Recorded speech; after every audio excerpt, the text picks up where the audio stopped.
The sky multi specialist hospital में अंश hospital के अंदर आता है और इस वक्त उसकी गोद में हूर भी होती है, जिसकी बॉडी अभी धीरे धीरे करके नीली पड़ रही थी। अंश बिना कुछ बोले डायरेक्टली हूर को लेकर उसके प्राइवेट लिफ्ट में एंटर करता है और वो लिफ्ट सीधे 15वें फ्लोर पर आकर रुकती है। जैसे ही लिफ्ट का दरवाज़ा खुलता है, अंश उस फ्लोर पर मौजूद आईसीयू की तरफ भागता है। उस रूम के अंदर अंश हूर को बेड पर सुलाता है और उसके पीछे खड़ी नर्स से अपनी सख्त आवाज़ में कहता है, go and inform doctor Aryan that in my calling him for the immediately. Ansh के ऑर्डर को फॉलो करते हुए वो नर्स वहाँ से आर्यन को बुलाने चली जाती है। तब तक अंश हूर के नाक और उसके मुंह के पास मौजूद ब्लड कॉटन से साफ करता है। इतने में ही आर्यन दौड़ते हुए वहाँ जाता है और फिर वो दोनों हूर की ट्रीटमेंट करने में लग जाते हैं। पर अंश को इस बात का हल्का सा भी अंदाज़ा नहीं था कि हूर के ट्रीटमेंट करने के दौरान उसे कुछ ऐसी बातें पता चलने वाली थीं जो अब तक उससे छिपी हुई थी। 1 घंटे बाद जब आर्यन आईसीयू से बाहर आता है, तभी वहाँ पर सभी अंश की पूरी फैमिली कायरा, सारा, अदर्भ और एलेक्स मौजूद थे। आयरन को देखकर कायरा उसके पास जाती है और फिर रोते हुए उससे पूछती है, आर्यन भाई, हूर हूर कैसी है वो, और क्या मैं उससे मिल सकती हूँ प्लीज। इससे पहले कि आयरन कायरा को कुछ बताता, रागिनी आर्यन से पूछती है, आर्यन अंश कहाँ है। तभी आर्यन पहले रागिनी की तरफ देख उसके सवालों का जवाब देते हुए उससे कहता है, आंटी अंश अंदर ही हैं और मुझे नहीं पता कि वो बाहर आएंगे भी या नहीं। इसके बाद आर्यन कायरा की तरफ देख बेहद चिंता भरी आवाज़ में उसे और साथ ही साथ सभी फैमिली वालों को बताता है, मैं कोई भी बात गोल गोल घुमा के आप लोगों को नहीं बताऊंगा। इस वक्त हूर की हालत बिल्कुल भी ठीक नहीं है। उसे हैवी ड्रग्स दिए गए हैं, जिसकी वजह से उसका दिमाग किसी 5 साल के बच्चे जैसे हो गया। जो ड्रग्स उसे दिए हैं उसके बहुत सारे साइड इफ़ेक्ट हैं, जिसमें से एक है मेमोरी लॉस। हमें डाउट है कि वो अपने लाइफ के कुछ समय को पूरी तरह से भूल चुकी है और ऐसे में अगर उसके दिमाग में थोड़ा सा भी प्रेशर पड़ा तो बहुत बड़ी प्रॉब्लम हो जाएगी। पर अभी के लिए उस बच्ची की हालत बहुत क्रिटिकल है। उस ड्रग्स ने तो उसके दिमाग पर बुरी तरह से असर किया ही है, पर उसके साथ साथ वो कुछ ऐसी चीज़ें भी ले रही थी जो उसके लिए बहुत हार्मफुल थी, जैसे कि एंटी डिप्रेशन पिल्स और स्लीपिंग पिल्स। ये दोनों ही बेहद ही नुकसानदायक हैं और उस बच्ची के लिए तो बहुत ही ज़्यादा। तब ईशान आर्यन की तरफ देख एक आस के साथ उससे पूछता है, आर्यन भाई उसे होश कब तक आएगा। शान ने पूछे हुए सवालों का जवाब जानने के लिए सब आर्यन की तरफ देखते हैं। तभी आर्यन बिना किसी इमोशंस के क्लीन आवाज़ में उनसे कहता है, जैसे उसकी हालत है ना इस वक्त, उसे देखते हुए मुझे खुद नहीं पता कि उसे होश कब तक आएगा। पर इतना कहते ही आर्यन चुप हो जाता है और आर्यन को ऐसे अचानक चुप होता देख हंस के डैड उसके आगे आता है और फिर उससे पूछता है, पर क्या आर्यन, साफ साफ बताओ क्या बात है। तभी आर्यन आर्य जी की तरफ देखकर उससे कहता है, अंकल, उसे अगले 48 घंटों के अंदर होश आना बहुत ही ज़रूरी है, और अगर ऐसा नहीं हुआ तो वो तो कोमा में जा सकती है या फिर ब्रेन डेड से उसकी माँ। आर्यन आगे कुछ भी ऊट पटांग बोलता इससे पहले ही कोई उसके गाल पर एक थप्पड़ मारता है, और वो कोई नहीं खुद अंश ही होता है, जो इस वक्त पूरा बौखलाया हुआ था। हंस की आंखें बुरी तरह से लाल हो चुकी थीं और साथ में बुरी तरह से सूज गई थी। इससे पता चलता था कि वो कितना रोया होगा। हंस के हमेशा सेट किए हुए बाल आज पूरी तरह से बिखरे हुए थे और उसके कपड़े भी अब तक बहुत ज़्यादा गंदे हो चुके थे। हंस को देखकर ऐसे लग रहा था जैसे वो कोई भिखारी हो और इस वक्त वो पूरी तरह से पागल हो चुका था। आर्यन की बात सुनते ही हंस उसे थप्पड़ मारता है और फिर आर्यन के शर्ट का कॉलर पकड़ते हुए अपने सबसे डेंजर वॉइस में उससे कहता है, तेरी हिम्मत भी कैसे हुई ये कहने की? हाँ, कुछ नहीं होगा उसे। सुन रहा है तू? आर्यन, मैंने कहा कुछ नहीं होगा। मैं उसे कुछ भी नहीं होने दूंगा।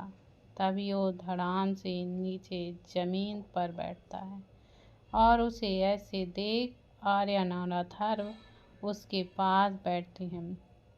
तभी अंश रोते हुए उन सब से कहता है, सारी गलती मेरी थी और सजा वो भुगत रही है। मैंने खुद अपने इन्हीं हाथों से उसे मौत के मुंह में ढकेला है। आज उसकी जो भी हालत है उसका जिम्मेदार सिर्फ और सिर्फ मैं हूँ। आज मेरी वजह से वो बच्ची इतने दर्द में है, तड़प रही है।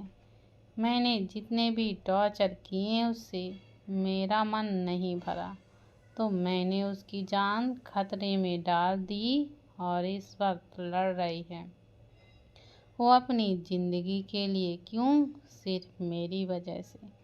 मैं अपने बदले की आग में इतना अंधा कैसे हो गया कि मुझे उसकी मासूमियत तक नहीं दिखी। मुझे ना सच में कहीं जाकर मर जाना चाहिए। मैं जीने के बिल्कुल भी लायक नहीं हूँ। मैंने उससे उसका सब कुछ छीन लिया, उसकी लाइफ, उसकी हंसी, उसकी फैमिली, यहाँ तक कि उसकी सेल्फ रिस्पेक्ट और उसकी वर्जिनिटी भी। उस बच्ची को कुछ भी याद नहीं है कि उसके साथ इन 12 सालों में मैंने कैसे जानवरों जैसा बर्ताव किया था। उसे तो ये तक याद नहीं है कि माँ अभी हमारे साथ नहीं है। वो अभी भी खुद को वही 5 साल वाली हूर समझ रही है। मेरी गलती की वजह से उसने अपनी मेमोरी खो दी और उसका दिमाग पूरी तरह से एक बच्चे के जैसे बन चुका है। तभी कायरा अंश के पास बैठते हुए उसका हाथ पकड़ती है और उससे पूछती है, भाई, उसकी मेमोरी वापस आएगी ना? कायरा का सवाल सुनते ही अंश उसकी तरफ देखता है और फिर अपनी हैवी आवाज़ में उससे कहता है, नहीं पता कायू, इसे ड्रग्स का हाई डोज दिया गया है जिसकी वजह से हूर के दिमाग पर बहुत ही बुरा असर हुआ है। अब मुझे नहीं लगता कि उसकी मेमोरी आएगी वापस। अब तो बाबा जी ही कुछ मेरिकल्स कर सकते हैं। हम लोगों ने भी उसे कम टॉर्चर नहीं किया। कहते हैं ना कि इंसान को उनके कर्मों की सज़ा यहीं इसी जन्म में भुगतनी पड़ती है। तो देखो भगवान किस तरह से हमें हमारे कर्मों का फल दे रहे हैं। कोई बात नहीं, गलती भी मैंने की है तो उसकी सज़ा मैं ही भुगतूंगा। हूर की हालत मेरी वजह से इतनी बिगड़ गई है तो उसे मैं ही ठीक करूंगा। अपनी पूरी जी जान लगा दूंगा पर उसे कुछ भी नहीं होने दूंगा। जिस भी दिन हूर को मेरी वजह से कुछ हुआ वो मेरी ज़िंदगी का आखिरी दिन होगा। ये मेरा आयान सिंह राठौर का आप सबसे वादा है। अब मेरी सांसें हूर की सांसों से जुड़ी हुई हैं। मैंने 12 साल पहले उसे खुद से दूर कर दिया था पर अभी मैं एक पल के लिए भी उसे खुद से दूर नहीं होने दूंगा। वो जहाँ जाएगी मैं वहाँ उसके साथ जाऊंगा, फिर वो चाहे दूसरी दुनिया में ही क्यों ना हो। मैंने उसकी पूरी ज़िंदगी बर्बाद कर दी है तो उसकी सज़ा मैं अपनी सारी उम्र भुगतूंगा। तभी अंश की नज़र आर्यन पर पड़ती है और वो आर्यन की तरफ देखकर अपनी सबसे भयानक आवाज़ में उससे कहता है, उसे कुछ नहीं होगा और ना ही मैं कुछ होने दूंगा। अगर उसे बचाने के लिए मुझे अपनी जान भी दांव पर लगानी पड़े तो वो भी मैं करूँगा पर मैं उसे कुछ भी नहीं होने दूंगा। समझा तू? अंश की इतनी भयानक आवाज़ सुन वहाँ मौजूद सबकी बॉडी कुछ पल के लिए कांपने लगती है। अंश के सवाल का जवाब देते हुए आर्यन झट से अपना सिर हिलाता है और फिर अंश वहाँ से वापस आईसीयू में चला जाता है जहाँ इस वक्त हूर है। जब अंश हूर के पास आता है तभी उसका मासूम सा चेहरा देखकर अंश को खुद से नफरत सी होने लगती है। अंश को हर वो पल याद आता है जब उसने हूर को तकलीफ दी थी, उसे चोट पहुंचाई थी। उसे याद करते हुए अंश को अपने आप से ही घिन आती है। तभी वो हूर के पास बैठता है और उसका हाथ पकड़ते हुए उससे कहता है, मैंने बहुत तकलीफ दी है ना आपको, जिसके लिए आप शायद मुझे कभी माफ़ न कर पाओ और करना भी नहीं चाहिए। मेरी कोई भी गलती आपके माफ़ी के लायक है ही नहीं। आप अगर मुझसे ज़िंदगी भर नफ़रत भी करोगे तो वो भी मुझे मंजूर है। बट प्लीज़ एक बार उठ जाइए हूर। मैं आपसे वादा करता हूँ आप जैसा बोलोगे वैसा मैं करूँगा। अगर आपको मेरा चेहरा नहीं देखना हो तो मैं कभी आपके आगे भी नहीं आऊँगा और ना कभी आपको परेशान करूँगा। पर आप प्लीज़ एक बार अपनी आँखें तो खोलिए। प्लीज़ हूर, मैं आपके आगे भीख मांग रहा हूँ। Please get up. वो हूर का हाथ पकड़े रोते गिड़गिड़ाते रहता है पर हूर अपनी आँखें नहीं खोलती। ऐसे ही पूरे 26 घंटे बीत जाते हैं पर हूर को अब तक होश नहीं आता। इन 26 घंटों में अंश ने ना ही एक बूंद पानी पिया था और ना ही वो 5 मिनट के लिए सोया था। वो तो बस वहीं हूर का हाथ पकड़े एकटक हूर को ही देख रहा था। तभी बाहर से अंश को कुछ आवाज़ें सुनाई देती हैं जिसकी वजह से वो गुस्सा हो जाता है। तभी अंश हूर की तरफ देखता है और फिर उसके माथे पर किस करते हुए बाहर आता है। बाहर आते ही उसकी नज़र 2 आदमियों पर पड़ती है जो आपस में ही कुछ बातें कर रहे थे।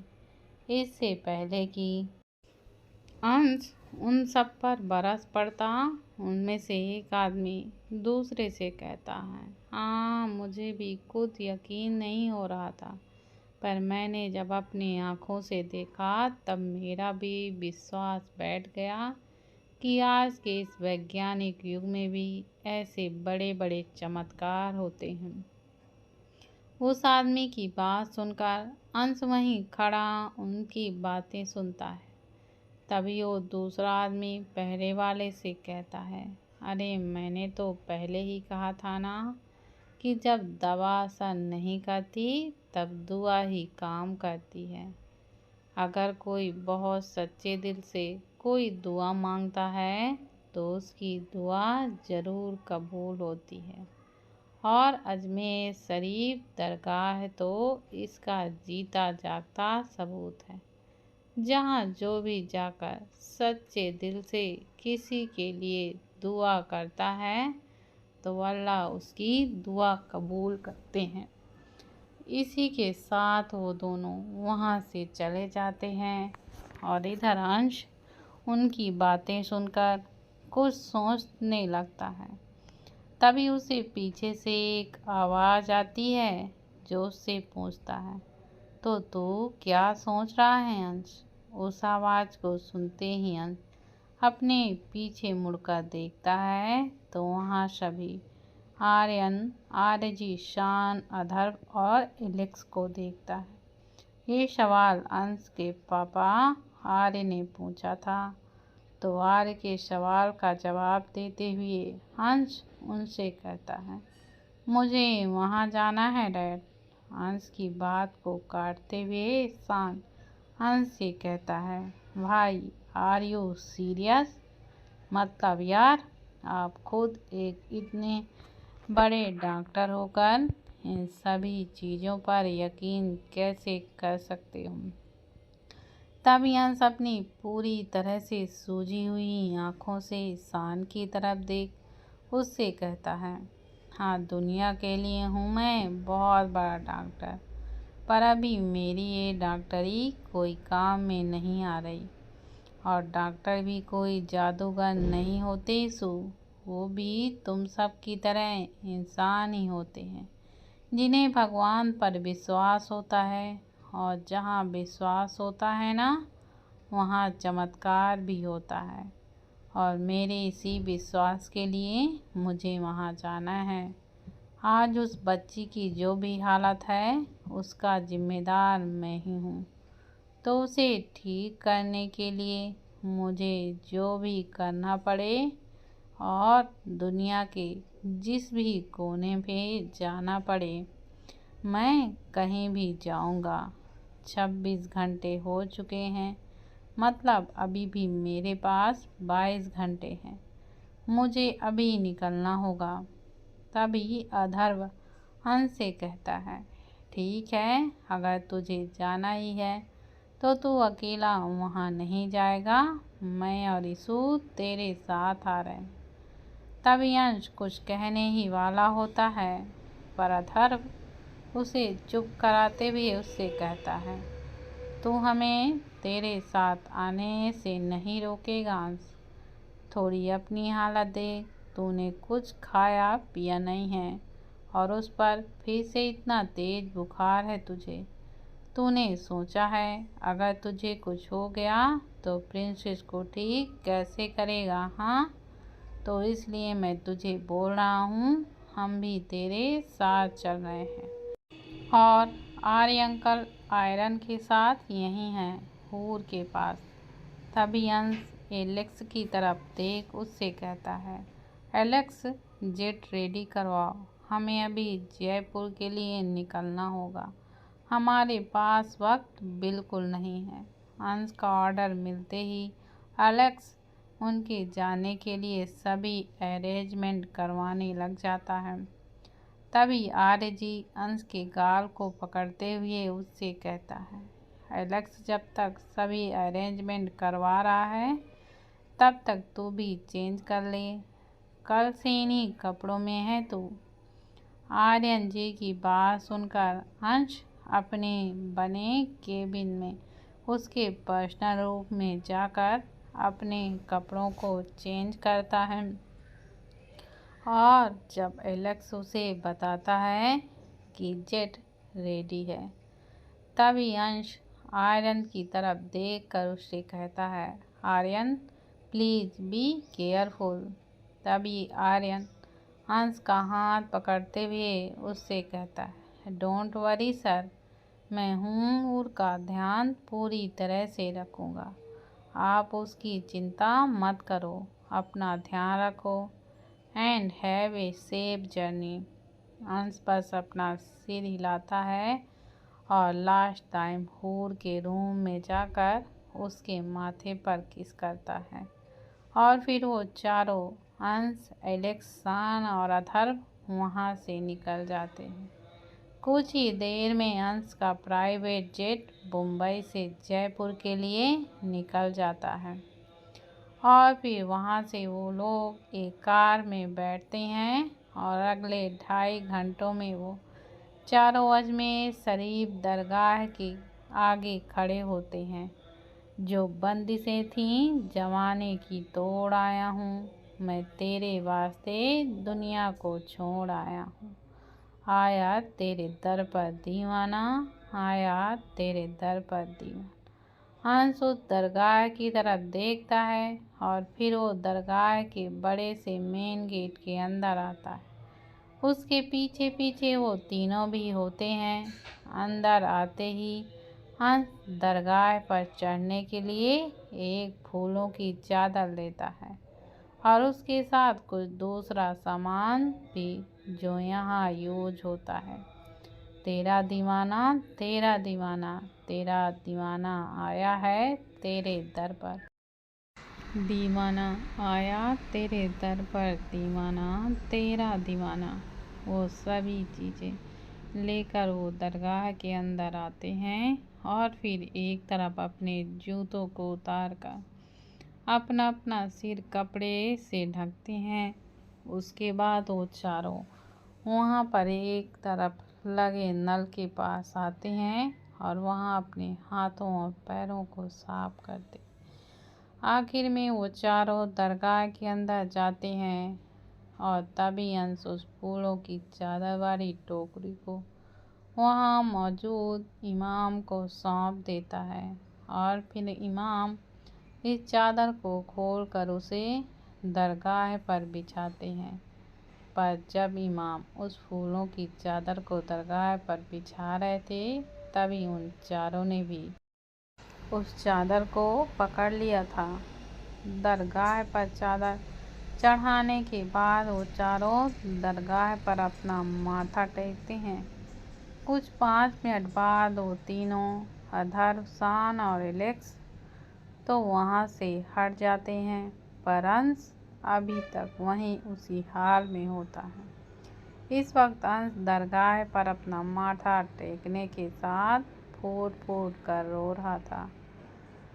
तेरा जलवा जो पाऊँ मैं हर गम भूल जाऊँ, तेरा जलवा जो मैं पाऊँ मैं तो हर गम भूल जाऊँ, ये आंसू जो बहते हैं।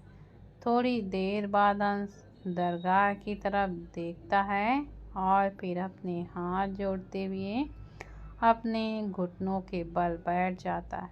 वहाँ पर मौजूद सभी अंश को बहुत अच्छी तरह से जानते थे, तो अंश को ऐसे रोता हुआ देख सब उन तीनों को छोड़कर बहुत ज़्यादा हैरान हो गए थे। पर इस वक्त ना ही अंश को उन लोगों से कोई फर्क पड़ रहा था और ना ही उन तीनों को।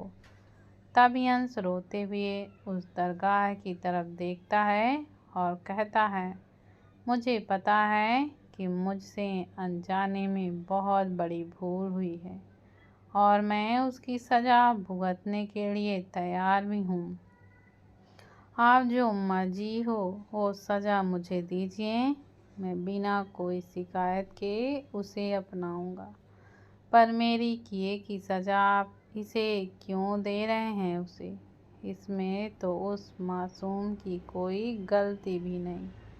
मेरे आँखों पर तो झूठ की पट्टी चढ़ी हुई थी, पर आपने उसके साथ वो सब कुछ क्यों किया, क्यों होने दिया?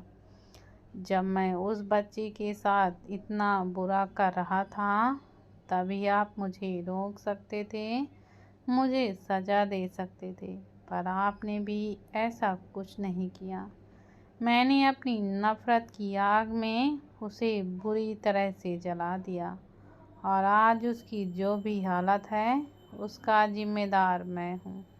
मैंने सुना है कि आपके दर पर जो भी आता है वो यहाँ से कभी खाली हाथ नहीं जाता। वैसे ही आज मैं आया हूँ पहली बार आपसे कुछ मांगने। प्लीज़ उसे ठीक कर दो। उसे मेरी गलतियों की सज़ा मत दो, भले ही आप मेरी जान ही क्यों न। उसके लिए मैं एक उप तक नहीं करूँगा, पर मुझे मेरी जान की जान लौटा दो। मैंने कभी किसी से कुछ मांगा नहीं सिवाय मेरी बच्ची के। हूर के लिए मन्नत जो छोटा हंस भगवान से मांगता था, आज इतने सालों बाद दूसरी बार मैं कुछ मांग रहा हूँ। प्लीज़ मुझे खाली हाथ मत लौटाइए। अगर उसे कुछ भी हुआ तो मैं खुद नहीं जी पाऊँगा। मेरे लिए वो बेहद ज़रूरी है, भले ही मैं उससे कितनी भी नफ़रत क्यों ना कर लूँ, पर आज भी मेरी जान उसमें बसी है। प्लीज़ उसे ठीक कीजिए। मैं इतने बड़े गिल्ट में नहीं जी पाऊँगा। इससे तो अच्छा है मैं अपनी जान ही दे दूँ। प्लीज़ मुझे मेरी हूर लौटा दीजिए प्लीज़। आया तेरे दर पर दीवाना, आया तेरे दर पर दीवाना, दीवाना तेरा। अंश को ऐसा रोता तड़पता देखकर उन तीनों की आंखों से भी लगातार आंसू बह रहे थे। तभी अंश को महसूस होता है कि किसी ने उसके कंधे पर अपना हाथ रखा हुआ है। तो अंश पीछे मुड़कर देखता है तो वहाँ इमाम खड़े थे। तभी इमाम अंश के सिर पर अपना हाथ रखते हुए उससे कहते, उठ जाओ बेटा। उनकी बात सुनकर अंश अपने पैरों पर खड़ा होता है। तभी इमाम अंश के आगे कहते हैं, बेटा ये खुदा का दरबार है और यहाँ आने वाला कोई भी इंसान अच्छा और बुरा नहीं होता। यहाँ आने वाले सब उस खुदा के लिए एक जैसे ही हैं। अगर तुमने कुछ भी बुरा किया है और तुम मान रहे हो कि तुमने किसी के साथ कुछ बहुत ही बुरा किया है, इसका मतलब इस वक्त तुम्हारे अंदर जो रूह आत्मा है वो नापाक है। तुम्हें सबसे पहले अपनी रूह को पाक करना होगा। तुम्हें अपने दिल को साफ करना होगा और जिस पल तुमने अपनी रूह और दिल को साफ कर लिया ना, उस पल देखना खुदा तुम्हारे दिल से निकलने वाली सभी दुआओं और मुरादों को पूरी करेगा। क्योंकि किसी के दिल में अगर सच्ची दुआ निकलती है ना, तो उस दुआ को खुदा भी पूरा करते हैं। इमाम की बातों को सुनकर हंस अपने आंसुओं को पोंछते हुए उनसे पूछता है, क्या सच में ऐसा हो सकता है बाबा? क्या मुझे एक मौका मिल सकता है अपने गुनाहों को सुधारने का, उसका प्रायश्चित करने का? तभी इमाम चंद सेकंड के लिए हंस के चेहरे पर देखते हैं और उन्हें उनके चेहरे पर गिल्ट और पछतावा साफ साफ नजर आता है। तभी इमाम हंस से कहते हैं, हाँ बेटा, तुम्हें भी एक मौका ज़रूर मिलेगा, क्योंकि वो खुदा कभी भी किसी के साथ गलत नहीं करते। जैसे उनके लिए उनके बाकी बच्चे हैं, वैसे ही तुम भी हो। हम इंसान ही हैं बेटा, और गलतियाँ गुनाह जो है ना, वो हम इंसानों से ही होते हैं।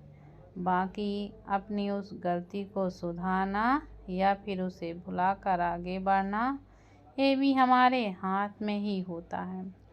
पर तुमने इतनी हिम्मत दिखाई है कि अपनी गलती को कबूल करके उसे सुधारना चाहते हो, तो ठीक है, इस नेक काम में वो खुदा भी तुम्हारी मदद करेंगे।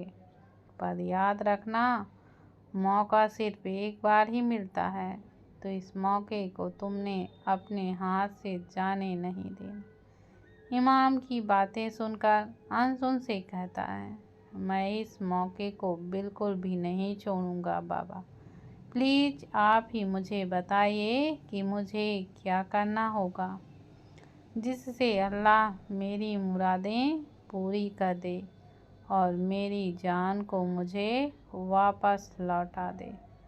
तभी इमाम अंश की तरफ देखकर उससे कहता है, इम्तिहान देना होगा बेटा तुम्हें, और वो ज़रा भी आसान नहीं होगा।